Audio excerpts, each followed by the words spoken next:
नमस्कार। घटना चक्र बुक वीडियो के इस शैक्षणिक मंच पर आपका स्वागत है। हमारा उद्देश्य है ज्ञान को सरल, स्पष्ट और सुलभ रूप में आप तक पहुंचाना। आइए आरंभ करते हैं अध्ययन और सफलता की इस यात्रा को। उत्तर प्रदेश को भारत का दिल तो कहा ही जाता है, पर क्या ये देश का कृषि इंजन भी है? चलिए आज कुछ आंकड़ों को देखते हैं और समझते हैं कि कैसे ये राज्य हमारी थाली में आने वाले खाने में इतना बड़ा रोल प्ले करता है। तो चलिए सीधे एक सवाल से ही शुरुआत करते हैं। जरा सोचिए, देश में सबसे ज्यादा दूध आखिर आता कहां से है? कौन सा राज्य है वो?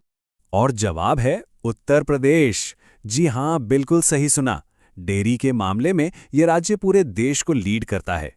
और देखिए, उत्तर प्रदेश का दूध उत्पादन में नंबर 1 होना कोई तुक्का नहीं है। मतलब ये राज्य लगातार टॉप पर बना हुआ है। इससे पता चलता है कि इस सेक्टर में इसकी पकड़ कितनी मजबूत है। पर रुकिए, ये कहानी सिर्फ पूरे राज्य की नहीं है। असली खेल तो कुछ खास जिलों में हो रहा है, जो इस प्रोडक्शन के असली पावर हाउस हैं। तो चलें देखते हैं कि ये कौन कौन से जिले हैं। ये जो आंकड़े हैं ना, ये खुद ही पूरी कहानी बता रहे हैं।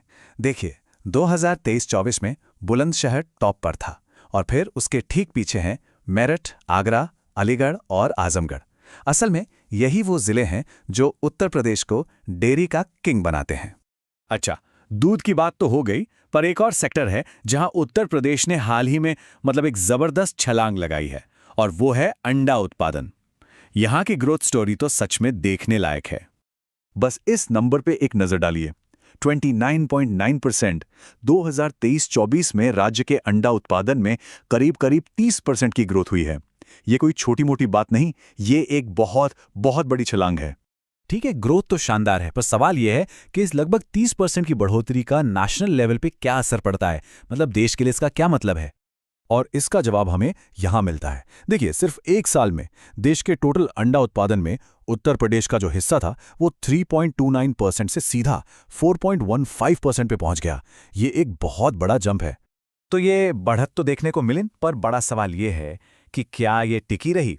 क्या आगे भी ये मोमेंटम बना रहा? चलिए अब जरा लेटेस्ट आंकड़ों पर नजर डालते हैं। और हाँ, बिल्कुल, जो ताज़ा आंकड़े हैं 2024-25 के, वो दिखाते हैं कि ये हिस्सेदारी 4.10% पर मजबूती से टिकी हुई है। यानी राज्य ने देश की एगी सप्लाई में जो अपनी बड़ी भूमिका बनाई थी, उसे बनाए रखा है। तो चलिए पूरी बात को फटाफट समेटते हैं। कहानी के 2 मेन पॉइंट्स हैं। एक, दूध उत्पादन में उत्तर प्रदेश देश का अनडिस्प्यूटेड लीडर है और बुलंदशहर जैसे जिले इसके पीछे की असली ताकत है। और दूसरा, अंडा उत्पादन में भी एक जबरदस्त उछाल के साथ राज्य ने नेशनल लेवल पर अपनी पहचान और भी पक्की कर ली है। तो आखिर में एक सवाल तो बनता है कि उत्तर प्रदेश की खेती में आई ये जो रफ्तार है, ये भविष्य में क्या मोड़ लेगी? और सबसे बड़ी बात, देश की फूड सिक्योरिटी के लिए इसके क्या मायने हैं? सोचने वाली बात है ना।